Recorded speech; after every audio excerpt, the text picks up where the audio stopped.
Hello বন্ধুরা, কেমন আছেন? আশা করি সবাই ভালো আছেন। আমিও ভালো আছি। আমি আছি দীপ, আপনাদের সাথে আবারও নিয়ে আসলাম মাছ ধরার ভিডিও নিয়ে।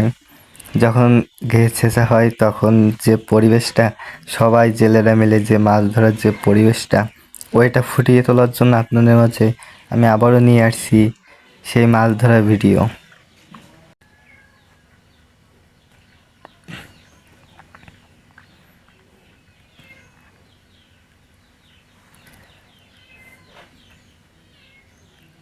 চলো না দেরি না করে শুরু করা যাক আজকের ভিডিও।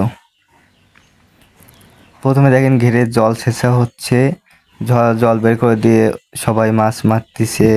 একদম তলা শেষে যেভাবে মাছ মারে ঠিক তেমনই এখানে অনেকেই আছে।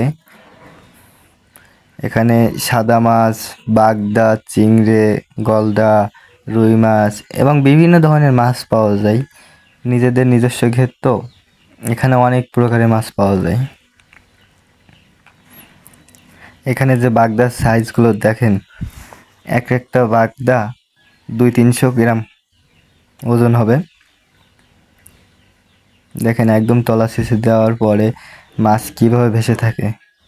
আর কাদায় তো মাছ, শোল মাছ দেখাই যায় না। দেখেন কত বড় শোল লাফ দিয়ে উঠছে, উনি ধরতে পারলো না।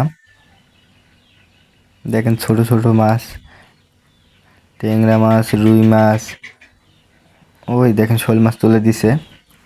এখন মাছ ধোয়ার জন্য নিয়ে যাচ্ছে। দেখেন মাছগুলো পরিষ্কার করা হবে, কারণ বাজারে নিয়ে যাওয়ার সময় তো এইভাবে নিয়ে গেলে হয় না, এগুলো পরিষ্কারভাবে নিয়ে যাইতে হয়।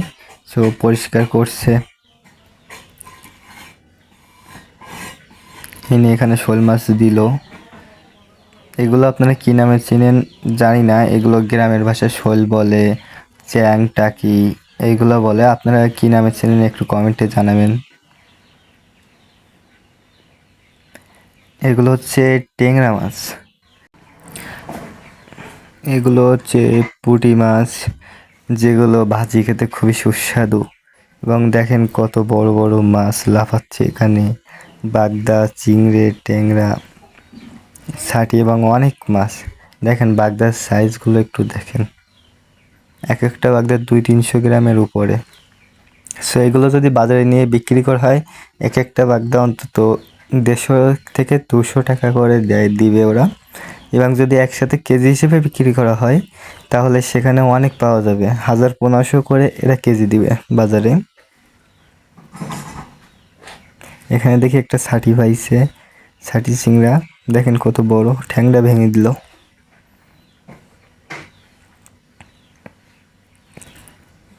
দেখেন বাগদা সাইজটা একটু দেখেন গাইস।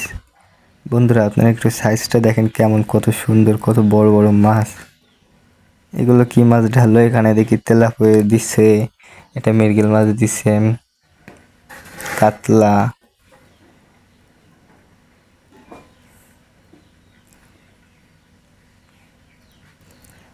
এই যে ট্যাংরা মাছ এখানে বাছতিছে, যেগুলো মারা গেছে ওগুলো সাইডে রেখে দিবে, ওগুলো নিয়ে যাবে না। ওগুলো যদি বাজারে বিক্রি করা হয় একসাথে তাহলে দাম কম দিবে, এর জন্য ওগুলো আর বিক্রি করবে না। ওগুলো সাইডে রেখে দিবে এবং যেগুলো জ্যান্ত আছে ওইগুলো নিয়ে যাবে। দেখেন জল ফেলাচ্ছে, এখন ওর ভিতরে হয়তো শোল মাছ। সেগুলো আপনারা কী নামে চিনেন আমাদের বলবেন, কমেন্টে জানাবেন। কারণ গ্রামের দিকে এগুলো শোল মাছ নামে চিনে, শহরের দিকে এগুলো বিভিন্ন নামে চিনে, এজন্য। এরকম আরও ভিডিও পেতে আমাদের চ্যানেলটি সাবস্ক্রাইব করে একটি লাইক করে দিবেন। ধন্যবাদ বন্ধুরা।